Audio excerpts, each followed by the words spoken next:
우리는 지난 시간까지 마태복음 25장에 나타난 예수님의 세 가지 비유 중 열처녀 비유와 달란트 비유에 대해 살펴보았습니다. 이 시간에는 예수님의 마지막 비유인 양과 염소 비유에 대해 살펴보겠습니다.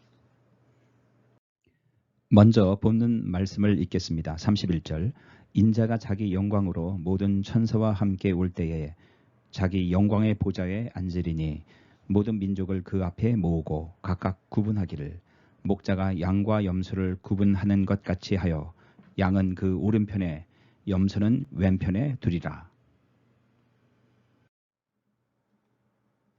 34절 그때에 임금이 그 오른편에 있는 자들에게 이르되 내 아버지께 복 받을 자들이여 나와 창세로부터 너희를 위하여 예비된 나라를 상속하라. 내가 줄일 때에 너희가 먹을 것을 주었고 목마를 때에 마시게 하였고 나그네 되었을 때에 영접하였고 헐 벗었을 때에 옷을 입혔고 병들었을 때에 돌아보았고 옥에 갇혔을 때에 와서 보았느니라. 37절 이에 의인들이 대답하여 이르되 주여 우리가 어느 때에 주의 줄이신 것을 보고 음식을 대접하였으며 목마르신 것을 보고 마시게 하였나이까. 어느 때에 나그네 되신 것을 보고 영접하였으며 벗으신 것을 보고 옷 입혔나이까. 어느 때에 병드신 것이나 옥에 갇히신 것을 보고 가서 배었나이까 하리니 임금이 대답하여 이르시되 내가 진실로 너희에게 이르노니 너희가 여기 내 형제 중에 지극히 작은 자 한 사람에게 한 것이 곧 내게 한 것이니라 하시고 41절 또 왼편에 있는 자들에게 이르시되 저주를 받은 자들아 나를 떠나 마귀와 그 사자들을 위하여 예비된 영영한 불에 들어가라. 내가 줄일 때에 너희가 먹을 것을 주지 아니하였고 목마를 때에 마시게 하지 아니하였고 나그네 되었을 때에 영접하지 아니하였고 헐 벗었을 때에 옷 입히지 아니하였고 병들었을 때와 옥에 갇혔을 때에 돌아보지 아니하였느니라 하시니 44절 그들도 대답하여 이르되 주여 우리가 어느 때에 주의 줄이신 것이나 목마르신 것이나 나그네 되신 것이나 헐 벗으신 것이나 병드신 것이나 옥에 갇히신 것을 보고 돌아보지 아니하더이까. 이에 임금이 대답하여 이르시되 내가 진실로 너희에게 이르노니 이 지극히 작은 자 하나에게 하지 아니한 것이 곧 내게 하지 아니한 것이니라 하시리니 그들은 영벌에 의인들은 영생에 들어가리라 하시니라. 오늘 본문에 나타난 양과 염소의 비유를 통해 예수님께서 오늘을 사는 우리에게 주시는 교훈이 무엇인지 살펴보겠습니다. 첫 번째, 예수님은 영광 가운데 다시 오시며 보좌에 앉아서 세상을 심판하실 것입니다. 히브리서 9장 27절을 보겠습니다. 한 번 죽는 것은 사람에게 정하신 것이요 그 후에는 심판이 있으리니 양과 염소 모두 심판대에 선 것처럼 믿는 사람 믿지 않는 사람 모두 예수님의 심판대에 서게 될 것입니다. 지금 현재는 하나님의 나라와 세상 나라가 공존하고 있지만 예수님께서 재림하시고 심판하실 때 이 세상은 끝이 나고 하나님의 나라는 완성될 것입니다. 그런 의미에서 곧 없어질 이 세상은 완성된 천국, 즉 하나님 나라를 준비하는 과정입니다. 따라서 천국 백성인 우리는 이 세상에 너무 큰 미련을 갖고 살지 말아야 합니다. 현재의 삶은 미래, 즉 영원한 천국을 준비하는 과정입니다. 둘째, 심판의 기준은 형제들 중 지극히 작은 자에게 행한 구제, 영접함, 나누어줌, 위로, 위문 등의 선한 행동입니다. 왜냐하면 형제들 중 지극히 작은 자에게 행한 행동이 예수님께 행한 행동으로 계산되기 때문입니다.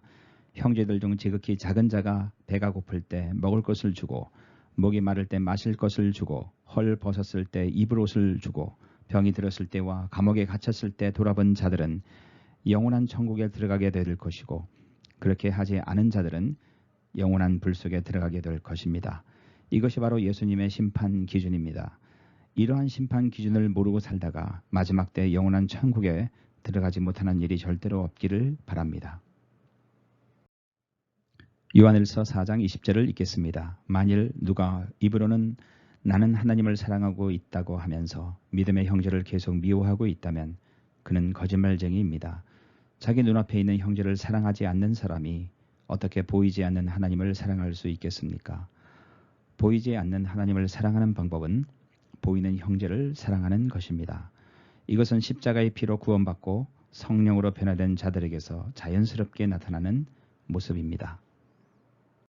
셋째, 예수님은 매일 여러 사람의 모습으로 우리에게 다가오십니다.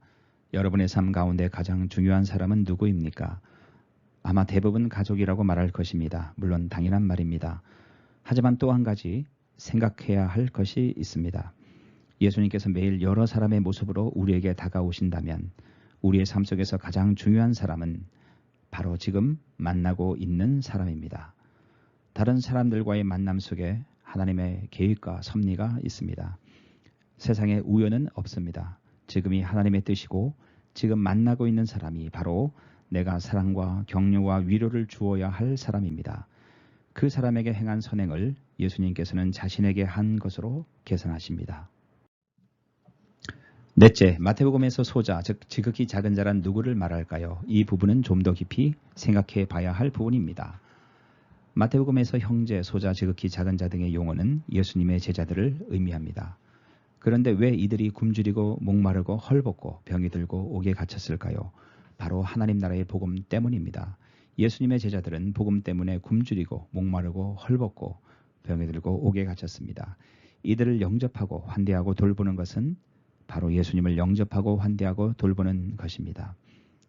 우리는 1차적으로 교회 공동체에 속한 형제들을 돌봐야 합니다. 생활이 어려운 자들을 적극적으로 환대하고 격려하며 물질적으로 도와야 합니다. 하지만 본문에는 더 깊은 의미가 있습니다. 그것은 복음을 위해 수고하고 애쓰는 자들을 돌보라는 것입니다. 구체적으로 말하면 복음을 위해 모든 것을 포기한 자들, 즉 선교사들을 돌보고 섬기라는 말씀입니다. 선교사들에게는 말 못할 수많은 어려움들이 있습니다. 선교사가 되어보지 못한 사람들은 이해할 수 없는 것들입니다. 하지만 교회는 이들을 이해하고 돌봐주어야 합니다. 예수님은 많은 어려움과 위험에 노출된 선교사들의 모습으로 우리들에게 다가오십니다. 이들을 영접하는 것이 바로 예수님을 영접하는 것입니다. 다섯째, 믿음은 변화된 삶을 포함합니다. 요한복음 1장 12절을 읽겠습니다. 영접하는 자 곧 그 이름을 믿는 자들에게는 하나님의 자녀가 되는 권세를 주셨으니 예수님을 영접하는 것은 예수님을 믿는 것입니다. 예수님을 믿는 자들은 누구든지 하나님의 자녀가 됩니다. 그렇다면 믿는다는 것은 무엇을 의미할까요? 고린도후서 5장 15, 17절을 읽겠습니다. 저가 모든 사람을 대신하여 죽으심은 산 자들로 하여금 다시는 저희 자신을 위하여 살지 않고 오직 저희를 대신하여 죽었다가 다시 사신 자를 위하여 살게 하려 함이니라. 그런즉 누구든지 그리스도 예수 안에 있으면 새로운 피조물이라. 이전 것은 지나갔으니 보라 새 것이 되었도다. 예수님을 주님으로 영접하여 새로운 피조물이 된 사람의 특징은 무엇입니까? 첫째, 자신을 위해 살지 않습니다. 둘째, 자신을 위해 죽으신 예수 그리스도를 위해 삽니다. 예수님을 믿는다는 말은 더 이상 자신을 위해 살지 않고 앞으로 주님을 위해 살기로 작정했다는 말입니다. 자신의 인생을 주님을 위해 살기로 헌신했다는 말입니다. 이러한 믿음은 성령으로부터 옵니다. 성령께서는 우리 안에 내주하셔서 우리로 하여금 이러한 고백을 하게 하실 뿐 아니라 우리의 마음과 생각을 바꾸셔서 이전과는 전혀 새로운 피조물로 재창조하십니다. 마태복음 7장 21절부터 23절까지를 읽겠습니다. 나더러 주여 주여 하는 자마다 천국에 다 들어갈 것이 아니요 다만 하늘에 계신 내 아버지의 뜻대로 행하는 자라야 들어가리라. 그날에 많은 사람이 나더러 이르되 주여 주여 우리가 주의 이름으로 선지자 노릇하며 주의 이름으로 귀신을 쫓아내며 주의 이름으로 많은 권능을 행치 아니하였나이까 하리니 그때 내가 저희에게 밝히 말하되 내가 너희를 도무지 알지 못하니 불법을 행하는 자들아 내게서 떠나가라 하리라. 예수님을 영접하고 믿은 사람은 더 이상 자신을 위해 살지 않고 예수 그리스도를 위해 삽니다. 그 안에 성령께서 내주하셔서 성령의 열매를 맺게 하시고 영적으로 자라게 하십니다. 이렇게 성령으로 거듭난 자들은 하나님의 뜻대로 사는 자들입니다. 믿음의 결과는 삶이며 행함입니다. 행함으로 구원받는 것은 아니지만 구원받은 자들의 삶에는 행함이 결과로 나타납니다. 이제 마무리를 짓겠습니다. 마지막 심판 때 예수님은 사람들을 둘로 나눕니다. 한쪽은 구원을 받고 한쪽은 구원을 받지 못합니다. 심판의 기준은 형제들 중 지극히 작은 자에게 행한 구제, 영접함, 나누어줌, 위로, 위문 등입니다.